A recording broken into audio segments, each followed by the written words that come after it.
ಎಲೆಕ್ಷನ್ಗೆ ಇರೋದಾರ ಯಾವ ಎಲೆಕ್ಷನ್ ಇದ್ರು ಇರೋದು ಪಾಲಿಟಿಕ್ಸ್ ರಿಸಾರ್ಟ್ ಅಂತಿ ಪ್ರವಾಸ MLA MP ಬಿಟ್ಟರೆ ಎಲ್ಲದಕ್ಕೂ ಅನುಭವಿಸ್ತಿದ್ರು ಅದು.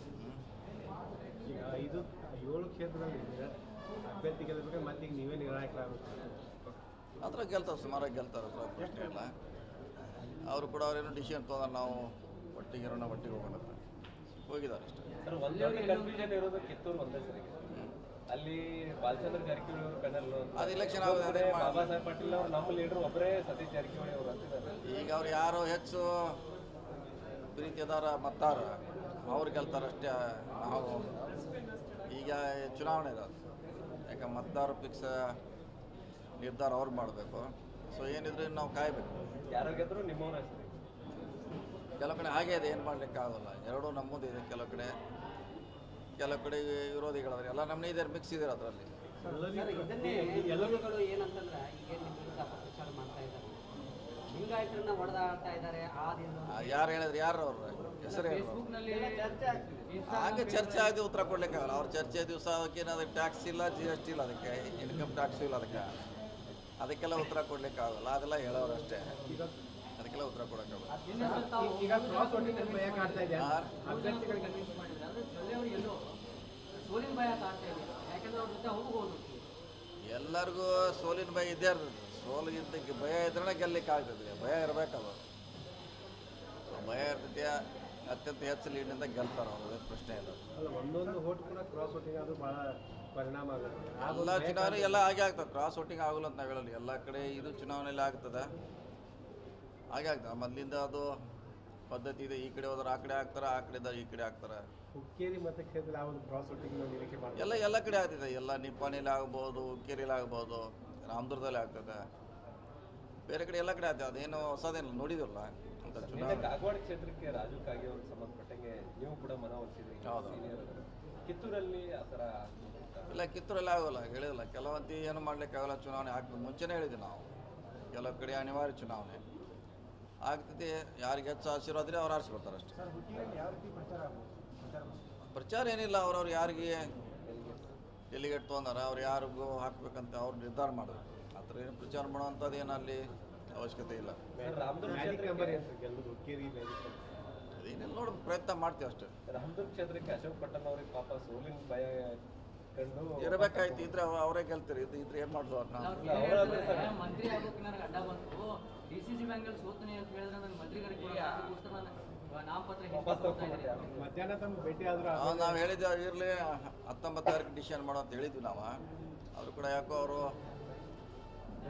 ರಿಸ್ಕ್ ಬೇಡ ಅಂತ ತೊಗೊಂಡಾರ. ಅಂದ್ರೆ ಈಗ ಅವರಿಬ್ರು ನಿಂತಿದ್ರೆ ಈ ಬಾಲಚಂದ್ರ ಜಾರಕಿಹೊಳಿ ಪೆನಲ್ ಲಾಭ ಆಗ್ತಿತ್ತು ಅನ್ನೋ ಕಾರಣಕ್ಕೆ ಅವರೇ ಇದನ್ನ ಮಾಡ್ಕೊಂಡು ಇದು ಮಾಡಿದ್ರು. ಇಲ್ಲ, ಈಗೋರಲ್ಲಿ ಗೊಂದಲಿದೆ ರೀ. ಈಗೋರಿಗೆ ಗೊಂದಲಿದೆ ಅಲ್ಲಿ. ಯಾಕಂದರೆ 2 ಪಾರ್ಟಿ ಇದೆ, ಇನ್ನೊಂದು ಇಂಡಿಪೆಂಡೆಂಟ್ ಆಗಿದೆ. ರಾಮದುರ್ಗದಲ್ಲಿ ಗೊಂದಲ ಇದೆ. ನೋಡೋಣ ಕೊನೆಗಳಿಗೆ ಯಾವ ರೀತಿ ಬಗೆಹರಿಸ್ತಾರ ಮುಖಂಡು ನೋಡೋಣ, ಕಾದು ನೋಡೋಣ. ಸೇಡು DCC ಬ್ಯಾಂಕ್ ಇಸ್ಕೊಂಡ್ರೆ ಈಗ ಚರ್ಚೆ ಆಗ್ತದೆ ರಾಜಕಾರಣದಲ್ಲಿ. ಇಲ್ಲ, ಆ ಚುನಾವಣೆ ಭಾಳ ಸೀಮಿತವಾಗಿ ಒಂದು ತಾಲೂಕಿಗೆ ಸೀಮಿತವಾದವು. ಈ ಜಿಲ್ಲಾ ಮಟ್ಟದ್ದು ಇದಕ್ಕೂ ಅದಕ್ಕೆ ಕಂಪೇರ್ ಮಾಡೋಕ್ಕಾಗಲ್ಲ.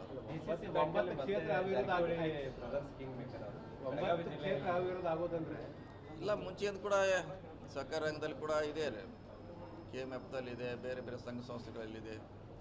ಇದು ಕೂಡ ಮುಂಚೆ 1 ವರ್ಷದಿಂದ ನಾವೇ ಬಾಲಚಂದ್ರ ಜಾರಕಿಹೊಳಿ ಅವರ ನೇತೃತ್ವದಲ್ಲಿ ನಡೀತಾ ಇತ್ತು. ಅದಕ್ಕೂ ಮುಂಚೆ ಪಾರ್ಷಿಯಲ್ ಆಗಿತ್ತು. ಈಗ ಪೂರ್ಣ ಪ್ರಮಾಣದ ಅವ್ರು ನಡೆಸ್ತಾರೆ ಅಷ್ಟೇ. 9 ಕ್ಷೇತ್ರದಲ್ಲಿ ಅವಿರೋಧ ಆಯ್ಕೆ ಆಗುತ್ತದೆ, ಎದುರಾಳಿಗಳಿಗೆ ಅಭ್ಯರ್ಥಿ ಹಾಕುವಷ್ಟು ಆಗಲಿಲ್ಲ ಅಂತ. ಇಲ್ಲ, ಅದೇ ಹೇಳಲ್ಲ. ಅವ್ರು 1 ವರ್ಷದಿಂದ ಬಾಲಚಂದ್ರ ಅವ್ರು ತಯಾರಿ ಮಾಡಿದ್ರು. ಅದರ ಪರಿಣಾಮನೇ ಅದು ಅವಿರೋಧ ಆಗಲಿಕ್ಕೆ ಸಾಧ್ಯ ಆಗಿದೆ. ಅಲ್ಲ, ಕೆಲವೊಂದು ಕಡೆ ವಿರೋಧಿಗಳಿಗೆ ಸೂಚಕರನ್ನು ಕೂಡ ಸಿಗ್ಲಾರ್ದಂಗೆ ನೋಡ್ಕೊಂಡಿದ್ರು ಬಾಲಚಂದ್ರ. ಅದೇ 1 ವರ್ಷದಿಂದ ಮಾಡೋದ್ರಿಂದ ಅದು ಸಾಧ್ಯ ಆಯ್ತು. ಅದು ಇದ್ರೂ ಕೂಡ ಒಂದು 2-3 ಅಷ್ಟೇ ಇರ್ಬೋದಾಗಿತ್ತು. ಅನಾವಶ್ಯಕ ಚುನಾವಣೆ ಆಗ್ತಾಯಿತ್ತು. ಸೊ ಅವರು ಕೂಡ ಸಹಕಾರ ಮಾಡಿದ್ದಾರೆ ಕೆಲವರು. ಸೊ ಹೀಗಾಗಿ 9 ಅವಿರೋಧ ಆಗಿ ಗೊಂದಲ ತಪ್ಪಿಸಿದೆ. ಜಾರಕಿಹೊಳಿ ಅವರು ಗ್ರೀನ್ ಸಿಗ್ನಲ್ ಕೊಟ್ಟಿದ್ದ ಕಾರಣಕ್ಕಾಗಿ ನಾನು ಚುನಾವಣೆಗೆ ಬಂದ ಹೆಸರು ಉತ್ತಮ ಪಾಟೀಲ್ ಅವರು ಪ್ರತಿಕ್ರಿಯೆ ಬಗ್ಗೆ ಇಲ್ಲ, ಹೇಳಿದಿಲ್ಲ. ಈ ಚುನಾವಣೆಯಲ್ಲಿ ಅವ್ರಿಗೆ ಹೆಲ್ಪ್ ಮಾಡ್ಲಿಕ್ಕೆ ಆಗುತ್ತೆ ಮುಂಚೆನೇ ಹೇಳಿದ್ದೀವಿ, ಈಗೂ ಹೇಳ್ತೀವಿ. ಈ ಚುನಾವಣೆಯಲ್ಲಿ ನಾವು ಜೊಲ್ಲೆ ಅವ್ರ ಜೊತೆ ನಿಲ್ಲಬೇಕಾಗಿದೆ, ನಿಲ್ತೀವಿ ಅಷ್ಟೇ.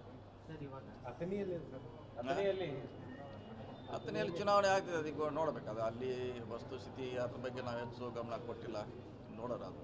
ಯಾಕಂದ್ರೆ ನಾಮಪತ್ರ ಸಲ್ಲಿಕೆ ದಿನ ಸೂರ್ಯ ಮತ್ತು ಚಂದ್ರನಿಗೆ ಗ್ರಹಣ ಹಿಡಿಯಂಗಿಲ್ಲ ಅಂತ ಒಂದು ಮಾರ್ಮಿಕ ಮಾತು ಎಲ್ಲ ಮಾತನಾಡ್ತಾರೆ ಇಲ್ಲ ಅವ್ರು ಹೇಳ್ಯಾರಂತ ನಾವು ಎಲ್ಲರೂ ಕೇಳಕ್ಕೆ ಹೋಗಲ್ಲ. ಈ ಸೌದಿಯವ್ರು ಹೇಳ್ಯಾರಂದ್ರೆ ಯಾಕೆ ಹೇಳ್ಯಾರೋ ಯಾರು ಹೇಳ್ಯಾರೋ ಗೊತ್ತಿಲ್ಲ ರೀ. ನಾವು ಗೆಲ್ಲಬೇಕಾಯಿತು, ಗೆದ್ದಿದ್ದೀವಿ, ಅಷ್ಟು ಮಾತ್ರ ಈಗ ಸಾಕು. ಸರ್, ಈಗ ಹುಕ್ಕೇರಿಗೆಲ್ಲೂ ಕೆಲವೊಂದಿಷ್ಟು ವಿರೋಧಿಗಳಿಗೆ ಬೂಸ್ಟರ್ ಡೋಸ್ ಆದಂಗೆ ಆಗಿದೆ ಸರ್. ಮತ್ತೆ ಇಲ್ಲಿ ಅವಿರೋಧವಾಗಿ ಆಯ್ಕೆ ಆಗಿದ್ದು ಅಲ್ಲ, ಅದು ಭಾಳ ಸಣ್ಣದನ್ನು ಭಾಳ ದೊಡ್ಡ ಪ್ರಮಾಣದಲ್ಲಿ ಸಂಭ್ರಮಾಚರಣೆ ಆಯಿತು ಅಷ್ಟೇ. ಸಣ್ಣದು ಆದರೆ ಉತ್ಸವ ಜಾಸ್ತಿ ಆಯಿತು ಅಷ್ಟೇ. ಚುನಾವಣೆ ರಿಸಲ್ಟ್ಗಿಂತ ಮುಂಚೆ ಲಿಂಗಾಯತರ ಅಧ್ಯಕ್ಷರಾಗ್ತಾರಂತ ಈಗಾಗಲೇ ಘೋಷಣೆ ಆಗಿದೆ ಸರ್. ಎಲ್ಲ ಸಂಘ ಸಂಸ್ಥೆಗಳಲ್ಲಿ ಲಿಂಗಾಯತರು ಮತ್ತು MLA MP ಇವುಗಳಲ್ಲೂ ಲಿಂಗಾಯತರ ಬೇಡಿಕೆ ಬೆಳಗಾವಿ ಜಿಲ್ಲೆಯಲ್ಲಿ ಇದೆ. ಹಾಗಾದ್ರೆ ಪರಿಶಿಷ್ಟ ಜಾತಿ ಅವ್ರಿಗೂ ನಾಯಕರಿಗೆ ಕಾಯ್ಬೇಕು, ಅವ್ರಿಗೂ ಕಾಯ್ಬೇಕು ಅವಕಾಶ ಬರುತ್ತೆ. ಅವ್ರಿಗಾದ್ರೆ ಅವ್ರಿಗೂ ಬರ್ತೈತಿಲ್ಲ ಅಂತ ಹೇಳಲಿಕ್ಕಾಗಲ್ಲ. ಸರ್, ಈಗ RSS ಬಗ್ಗೆ ಮಾತಾಡಿದ್ದಕ್ಕೆ ಪ್ರಿಯಾಂಕ್ ಖರ್ಗೆ ಅವರಿಗೆ ಬೆದರಿಕೆ ಕರೆಗಳು ಬರ್ತಾರೆ ಅಂತ ಅವರೇ ಟ್ವೀಟ್ ಮಾಡಿದ್ದಾರೆ. ಅದು ಸ್ವಾಭಾವಿಕ, ಅದೇನು ಹೊಸದೇನಲ್ಲ.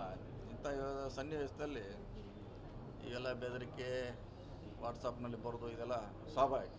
ಸರ್, CM ಅವರು ಡಿನ್ನರ್ ಪಾರ್ಟಿಗೆ ನಾವೆಲ್ಲ ಇಲ್ಲಿದ್ರಲ್ಲ, ಕರೆದಿದ್ರಾ ಅಥವಾ ತಾವು ಕರೆದಿದ್ರು. ನಾವು ಈ ಚುನಾವಣೆ ಇದೆ, ನಾವು ಬರ್ಲಿಕ್ಕೆ ಆಗೋಲ್ಲ ಅಂತ ಹೇಳಿದ್ವಿ. ಹೀಗಾಗಿ ಇಲ್ಲಿ ಇರೋದ್ರಿಂದ ಅಟ್ಲೀಸ್ಟ್ ಒಂದು 2 ಅನ್ನಪೋಸ್ ಆದೇವು. ಏನು ವಿಶೇಷ ನಿಮ್ಮ ನಿಲುವು ಏನಪ್ಪ ಇದ್ರಾಗ? ಗೊತ್ತಿಲ್ಲ ರೀ, ಏನೇನು 2-3 ಸಾರಿ ಆ ರೀತಿ ಸಭೆ ಮಾಡಿದ್ರು. ಅವರು ಡಿನ್ನರ್ ಪಾರ್ಟಿಗೆ ಕರೆದಿದ್ರು. ಹೊಸದೇನಲ್ಲ, ಮುಂಚೆ ಕೂಡ ಪುನರ್ರಚನೆ ಸಂಪುಟ ಪುನರ್ರಚನೆ ಬಗ್ಗೆ ಏನಾದ್ರು ಅಲ್ಲಿ ಏನು ಚರ್ಚೆ ಆಗಿದ್ದು ನನಗೆ ಗೊತ್ತಿಲ್ಲ ರೀ.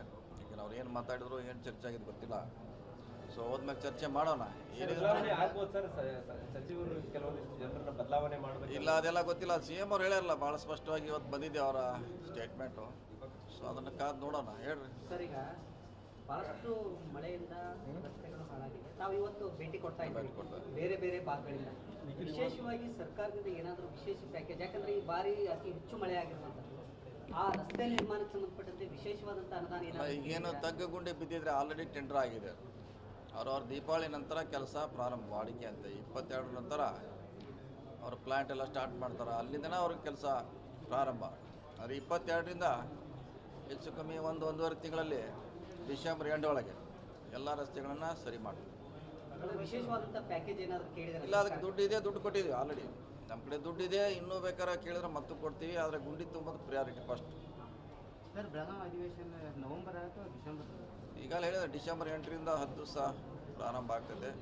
ಸೊ ತಮ್ಮ ಸರ್ಕಾರದಿಂದ ಯಶಸ್ವಿಯಾಗಿ ಮಾಡೋಣ.